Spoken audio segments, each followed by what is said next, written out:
मैत्रिणींनो, संक्रांत जवळ आलेली आहे. मग नको का माझ्या खूप साऱ्या ताईंना छान दिसायला नको का? त्यासाठी मी आज खास माझ्या मैत्रिणीसाठी संक्रांत स्पेशल फेस पॅक घेऊन आलेली आहे, जो त्यांचा चेहरा अगदी पांढरा शुभ्र गोरा पान आणि डाग रहित करणार आहे. एक वेळ हा फेस पॅक नक्की ट्राय करून बघा. चला तर मग आपण तो फेस पॅक कसा तयार करायचा तो आपण पाहूया. त्यासाठी आपल्याला लागणार आहे या बाउलमध्ये, छोट्याशा बाउलमध्ये मी थोडंसं दही घेतलेलं आहे.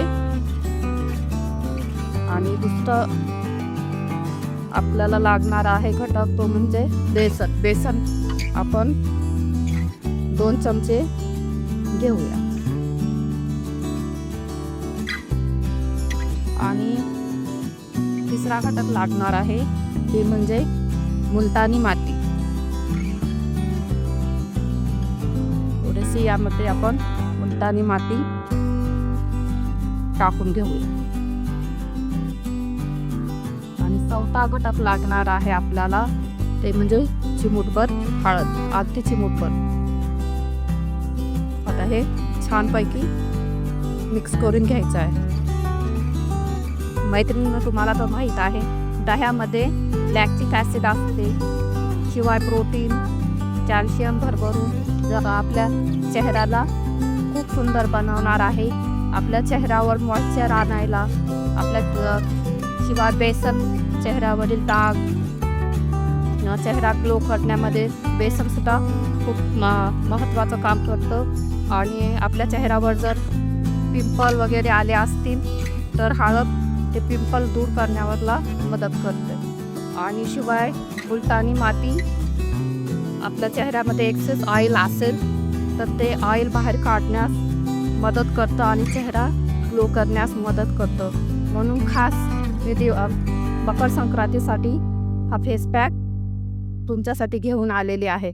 मैत्रिणींनो, एक वेळ माझ्या सांगण्यावरून हा फेस पॅक तुम्ही ट्राय करा आणि मकर संक्रांतीमध्ये इतरांपेक्षा हटके लुक तुम्हाला नक्की मिळणार आहे. चला तर मग हा फेस पॅक कसा लावायचा तो पाहूया. सर्वात अगोदर आपण आपला चेहरा स्वच्छ पाण्याने धुवून घ्यायचा आणि त्यानंतर तुमच्या चेहऱ्याला अशा प्रकारे संपूर्ण चेहऱ्याला हा फेस पॅक लावून घ्यायचा आहे.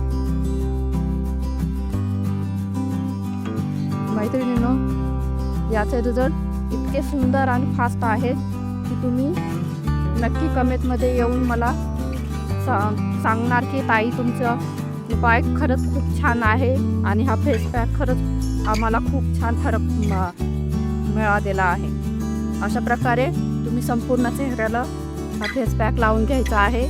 15 ते 20 मिनिट हा हलकासा सुकू द्यायचा आणि त्यानंतर तुम्ही एखाद्या साध्या पाण्याने तुमचा चेहरा स्वच्छ धुवून घ्यायचा आहे.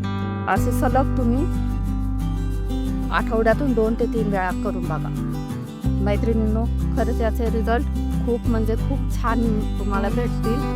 व्हिडिओ तुम्हाला थोडा जर आवडला असेल तर चॅनलला लाईक करा, सबस्क्राईब करा, सोबतच बेल आयकॉन प्रेस करायला विसरू नका.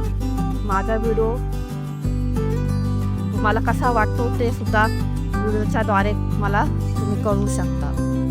व्हिडिओ पाहिल्याबद्दल मनापासून धन्यवाद आणि पुन्हा एकदा मकर संक्रांतीच्या हार्दिक शुभेच्छा.